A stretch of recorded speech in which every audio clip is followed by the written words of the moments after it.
These are people I've just enjoyed, and all have unique personalities. All are super successful, but all have done it their way. And there's a lot to learn from them. And again, they've helped put this whole conference together. But I want to let them introduce themselves, but spend a little bit more time than maybe normal, not just kind of where you're at, but like, kind of a little bit of the history of how you, ended up in the place you are. I'll start with Tony, and then we'll switch between Hugh and Aaron. But I have to comment first that clearly my co-hosts did not get my dress code memo, or they didn't send me theirs. So thus I'm in beachwear, but that's I cool. think it's appropriate. That is appropriate. There is no dress code. Okay, well, good. I'm relieved because I wasn't sure what happened. Tony Nasharr, I'm with Polsinelli. Gratefully, I have a number of my colleagues that have joined us here from our offices in other cities. We have Bobby Guy from Nashville. We've got Scott Burden from Denver. We've got Emil Infante from Miami. I think Dan McAvoy is running around here from New York. But Polsinelli is a national law firm, 950 lawyers and 21 offices. I joined Polsinelli in 2006 when it was 200 lawyers in Missouri, and Chicago was their first step outside of Missouri. And but you had your own firm before. I had my own firm for 14 years. Which is unusual, I think, progression of having your own smaller firm and then matching a larger.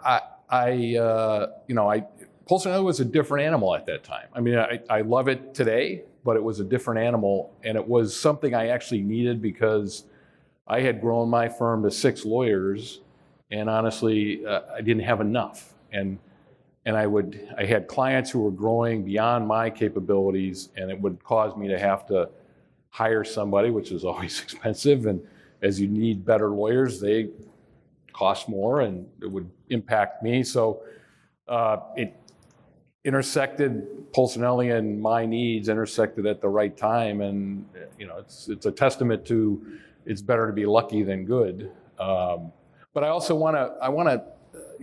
I think this panel is about how did you build a career, and I have the privilege of having a guest here who called me this morning. Tom Faywell is sitting in the audience here. Tom hired me in 1985 when I was 2 years out of law school and thinking I was going to be a commodity trader, and he turned me into a lawyer.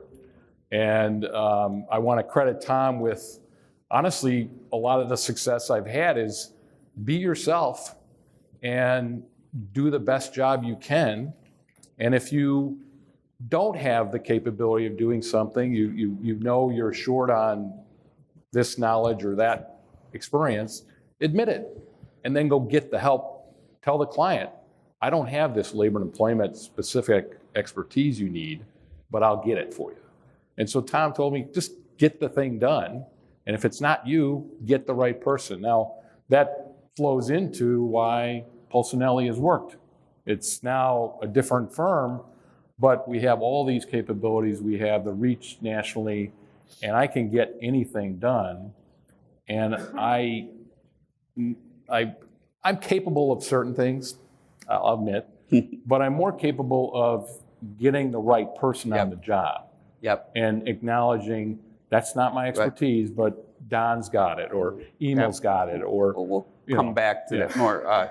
Hugh, you mind going, then Aaron, but you tell a little bit about how you ended up. Maybe tell people what you do now. But my name is Hugh Wilder, and I'm very fortunate to be the head of special loans at CIBC Bank here in Chicago. And I've been with the bank for about 7 years, and I had always heard about the private bank, the institution, while I was working at GE and Heller Financial. And I always heard it was a great place, and they were good people, and they all got along, and they were smart, and they were quick. And, coming from the GE background, I was like, yeah, nobody's like that. That's not really that true. But I've come to find out in a very short period of time that it is true.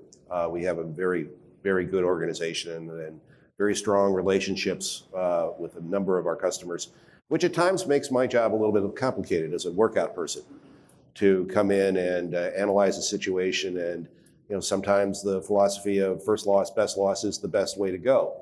But then you have to balance it with the relationship issues that we have as an institution and kind of the bedrock philosophy that has caused it to be as successful as it has been. And so there are times that we will be very supportive of restructure efforts or other time-consuming situations in which we try to rebuild value rather than just take the first sale and the first dollar and walk away. You were talking about being very lucky. I've been very lucky throughout my career. Basically, I've had the opportunity to get into banking basically because somebody stole my car. You got to tell that story if you don't mind. No, that's a long story. I was Good one. finishing up my undergrad at UMSL in St. Louis and had worked at General Motors building cars throughout my college, and got laid off right before I was supposed to graduate. And after I got laid off, I walked out to get my car after class, and my car was gone. So I needed a new car. So I thought I would just go down to the bank and apply for a new car loan. And the woman who was helping me pulls out the application and the carbon paper and puts it in the typewriter, name, address, social security number, and where do you work? I said, well, I don't have a job. She says, what do you mean? I said, well, I'm graduating in 2 months with my marketing degree, and I've always paid my bills as they've come up. Why can't you give me a loan? She said, well, you don't have any ability to pay us back. I said, I'm going to get a job in 2 months. It'll be okay.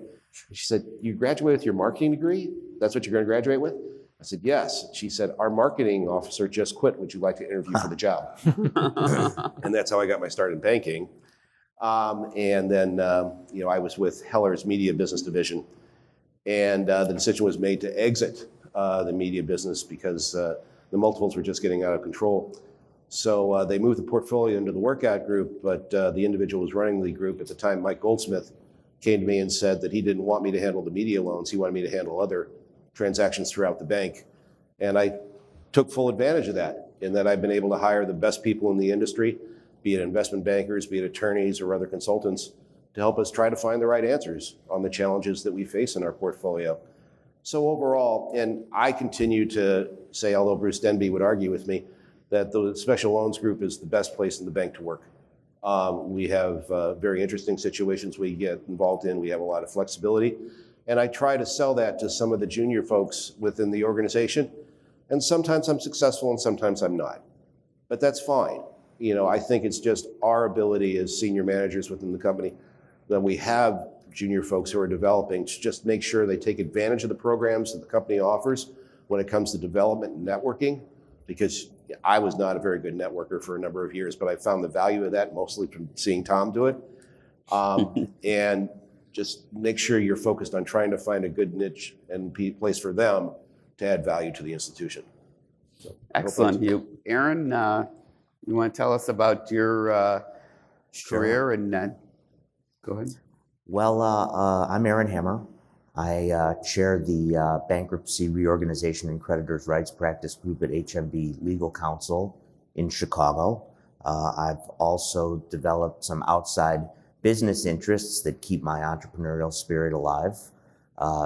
In fact, where we'll have dinner tonight, Red Steakhouse, started out as a client representation.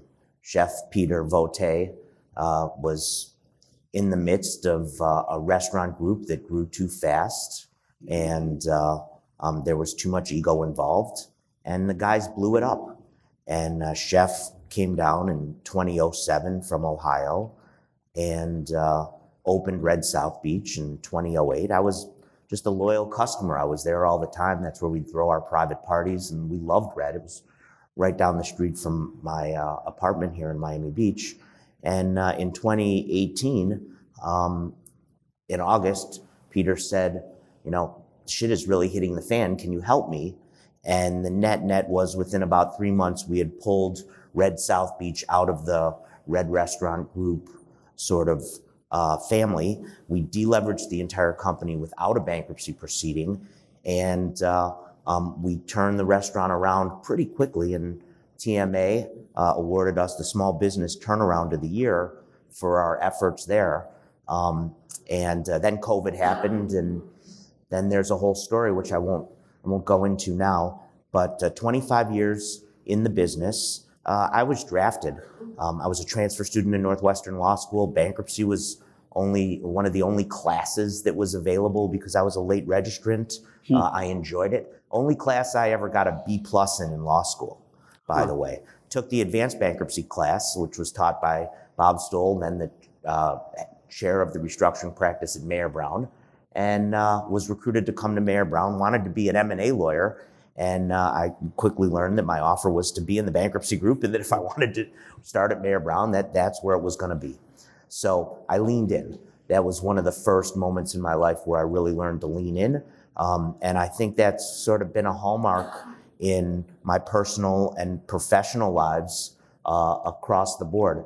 When great education you get at Mayer Brown, not an entrepreneurial place. Those of you that know me well know that my dad was an entrepreneur. He built a big business and he sold it right when I was becoming a lawyer. So my fate was sort of sealed, at least initially. And I got a great education at Mayer Brown, moved my practice to Freeborn and Peters, a place where I could grow, and left Freeborn and Peters after about 7 years as the 5th largest shareholder to join a relatively small and then graying and arguably failing law firm, and grew that firm from $4 million in top line to $15 million of top line, leaning in as well. The decision point was we were going to either open Otterberg's office in Chicago or I was going to do something entrepreneurial. So I leaned in. I tried to channel my dad, who had passed away, maybe 7 or 8 years before then, and lean into opportunity. And the same thing sort of happened with HMB. Sean Otten was in my YPO chapter, sits me down about 5 years ago. He says, I love what you're doing at your little firm. We have a better idea for you. And it was that leaning in that brings us all here today. And there's been growth along the way. When I came to HMB, I had a whole new set of partners, 3 of which are here today. And together we run a $45 million company that's going to close probably 250 M&A and financing transactions this year, with litigation and tax and estate planning for high net worth families. And I leaned in. I've also grown, I think, a little bit personally in terms of, in the beginning of my career, I wanted to be the Michael Jordan. And I learned from Rick Rhine when I started at Mayer Brown. He went to, not Mayer Brown, at HMB. He sat down and had lunch with a bankruptcy judge. He won't tell me to date who it was, but I got a pretty good feeling for it. That I had the reputation for being the Dennis Rodman of bankruptcy. Bad boy. And I thought about that. I'm successful. Like, that's fucking great. He's in the Hall of Fame. Right. And I've also leaned into that where, maybe I was Wilder back, 15 years ago, but I was just always the guy that could stay out all night and get up the next morning and rock it and get shit done. And that's always driven my professional career, not the noise. It's getting shit done, solving the problem du jour or the month. And Dennis Rodman was a great player, but he wasn't Michael Jordan. He played within his system. And that's something that I adapted to at HMB. And I think the 4 of us that are here from HMB today, Rick, Jeff Heckman, who you met earlier, and Sean Otten, we're all different. And we all complement each other. We're different personally, and how we approach things. We're different as lawyers. And I don't really see that much ego involved. We lean in. We try and do what we can in our specific areas. And as a professional, I couldn't be in a happier Well, it's place. an intro. And one thing about that firm, I've known him for a long time. Known Jeff Heckman. I went to Chicago Law School, but it's always been high caliber attorneys. Let me ask all of you, shifting back, and I know you're going to, but you guys are very successful, and a lot of people now. I would hate to be a younger person starting up. I think there's so much challenges against it, and you can outsource more, but kind of what advice would you give to kind of people coming up the ranks? Maybe think back, but like a couple pieces of advice you'd give them, so that they can have successful careers themselves. You know what I actually enjoy the mentorship part of being a lawyer, being a professional of any sort, whether it's a banker and Hugh, you mentioned, helping younger folks. How do you get there? One, it's not a straight line. None of it is. But what I do with younger lawyers is I tell them, get involved in something. Don't go into the bar associations because you're just going to meet a bunch of lawyers. You've already known a bunch of lawyers. You went to law school with them because they're in your firm.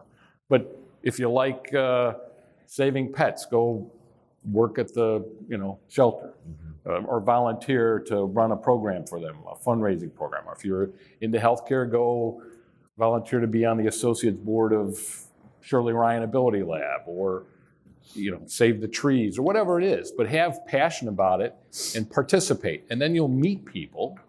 So it is networking as a practical matter, but you're also helping. And you're doing something that you're passionate about. So you could tell, one of the things I've always admired is the rides that you would do on the motor for the veterans. You can tell about that. I mean, I'm not a veteran, but I had a healthy respect for veterans instilled by my father, who was a veteran. And back in 2004, as the Iraq War was going on, some motorcycle buddies of mine, and we went out to D.C., but we didn't plan to go to Walter Reed, but we did. And when we were there, we met a bunch of wounded veterans who were facing some difficulties, and not the least of which is they didn't have personal care items. The DOD was overwhelmed by the number of injured that were coming back, and these guys didn't have deodorant. They didn't have socks. They didn't have toothbrushes that were, not worn down to the nub. And so we just started sending care packs, and then we did it another year, and then we went to another military medical center, Brooke Army Hospital. And over the last 15 years, we've been to, a couple dozen military medical centers. We started a adaptive sports camp, and things just evolved. But it was something I had passion about. And, we didn't start this in 2004 thinking we're still doing it in 2021, but we are. And from there, it's morphed into other things and other opportunities. Hugh, any advice you give? Well, I would say that everybody in this room has a different negotiating style. And I encourage the junior folks that I work with to get in the room and listen and experience how people are trying to solve a problem and what methods they're using, not only solving the problem, but just basically talking to a client or getting information out of a client that's necessary for you to properly manage a particular situation. So, listen and pick from those styles what you are comfortable with. And there are times that we'll have somebody come into special loans that they find that they don't have the personality that they're comfortable with in dealing with some of the critical situations and conversations we're having. But that doesn't mean that that skill set can't be used elsewhere in the line of business. So feel comfortable in coming to me and saying, hey, this isn't what I'd really like to do, but let's find you a new home within the institution so that you can use the time that you've gained with us wisely and add value elsewhere, in the company. So I think that's, been my main piece of advice that I've given some of the junior folks that I've dealt with. Yep. Aaron? I love mentoring. I love being mentored. Tony's been a mentor to me, and I've always been open to it my whole career. And that's morphed into really what makes me happy as a professional is building community. And this is one example of it.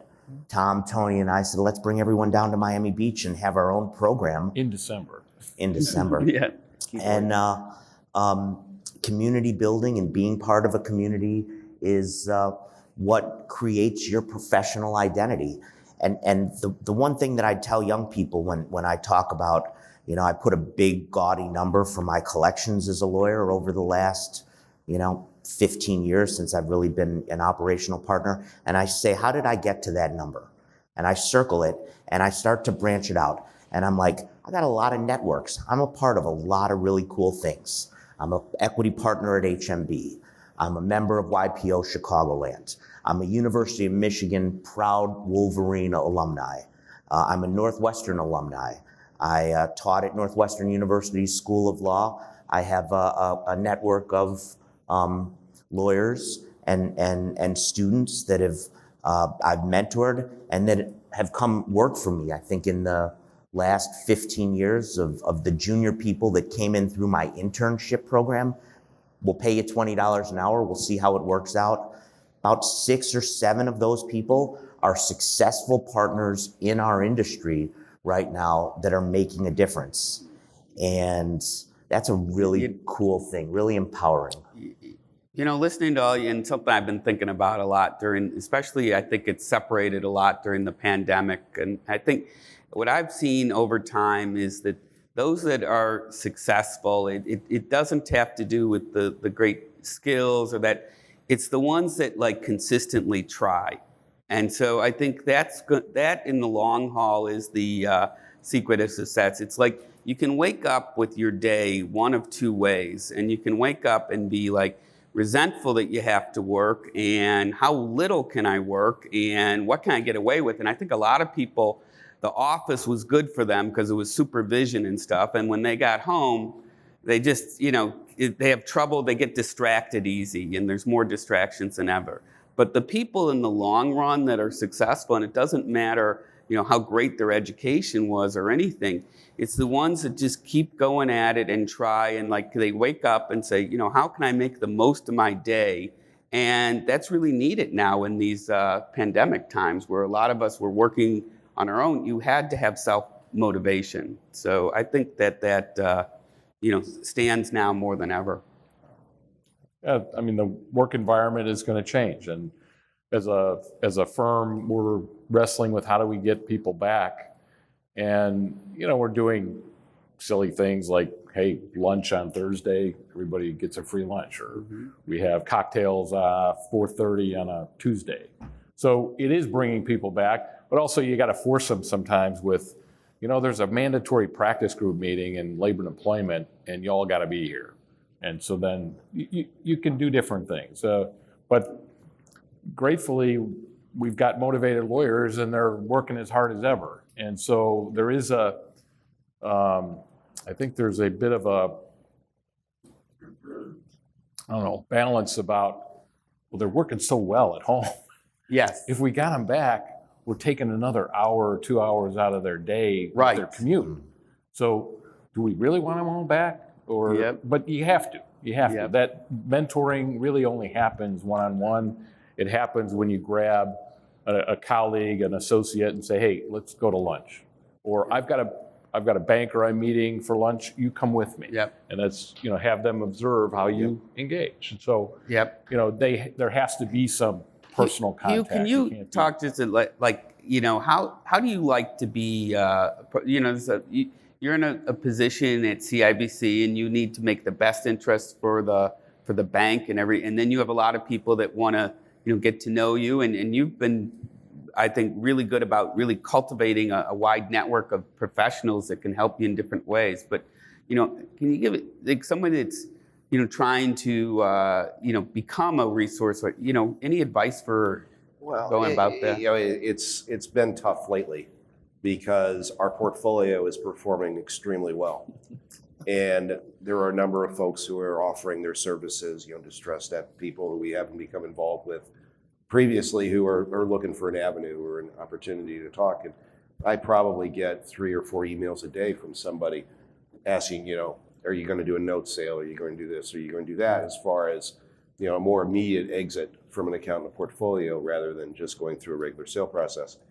And I try to do what I can to respond to them because I've been there before. You know, I was laid off from Carlisle for about 4 or 5 months before I found the job at CIBC.